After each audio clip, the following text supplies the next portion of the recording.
Salam sejahtera untuk teman-teman dan Ibu dosen pembimbing mata kuliah teori akuntansi. Perkenalkan, nama saya Sofia M. Lai dan teman saya. Dan saya Septianingka Saunono, mahasiswa jurusan akuntansi Fakultas Ekonomi dan Bisnis Universitas Nusa Cendana Kupang. Baik, kami dari kelompok 8 akan mempresentasikan tentang materi pendapatan.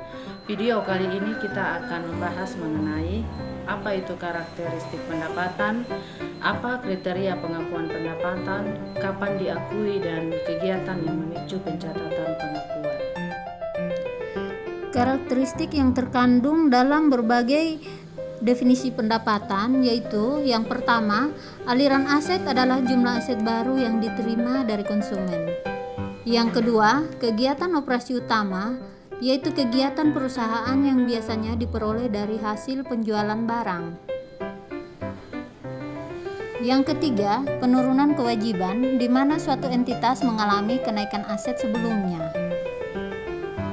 Yang keempat, suatu entitas maksudnya adalah pendapatan didefinisi sebagai kenaikan aset, bukannya kenaikan ekuitas bersih. Yang kelima, produk perusahaan.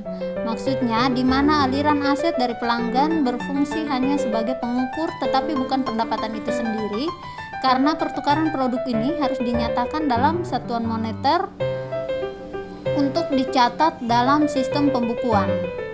Yang ketujuh, menyandang beberapa nama atau mengambil beberapa produk. Pengakuan pendapatan. Pencatatan jumlah rupiah pendapatan secara formal ke dalam sistem pembukuan sehingga jumlah tersebut terrefleksi dalam statement keuangan. Dua konsep penting dalam pengakuan pendapatan yaitu pembentukan pendapatan atau earning of revenue, dan yang kedua realisasi pendapatan atau realization of revenue. Kriteria pengakuan pendapatan. 1. Telah terrealisasi atau pasti terrealisasi. 2. Telah cukup terbentuk. Jadi, telah cukup terbentuk itu dikaitkan dengan produk akhir atau periode. Saat pengakuan pendapatan, perusahaan mengakui suatu pendapatan ketika 1. Pengakuan atas penjualan barang dan jasa, 2. Penyelesaian jasa, 3. Biaya sewa, royalti, bunga, dan lain-lain, 4. Penjualan aset. Pendapatan. Kebijakan akuntansi perusahaan yang menetapkan kapan suatu penjualan dianggap secara teknis telah terjadi sehingga memicu pencatatan jumlah rupiah penjualan tersebut. Kebijakan ini biasanya dituangkan dalam buku pedoman akuntansi. Pengukuran pendapatan. Dasar pengukuran pendapatan ada 3, yaitu yang pertama, harga di bawah harga pasar, yang kedua, harga sesuai nilai pasar, dan yang ketiga, harga kesepakatan. Yang berikut ketentuan mengenai pengukuran pendapatan. Pendapatan harus diukur dengan nilai wajar imbalan yang dapat diterima. Jumlah pendapatan yang timbul dari suatu transaksi biasanya ditentukan oleh persetujuan antara perusahaan pembeli atau pemakai perusahaan tersebut. Jumlah tersebut dapat diukur dengan nilai wajar imbalan yang diterima atau yang dapat diterima perusahaan, dikurangi jumlah diskon dagang dan rabat volume yang diperbolehkan perusahaan. Selanjutnya, pembentukan pendapatan.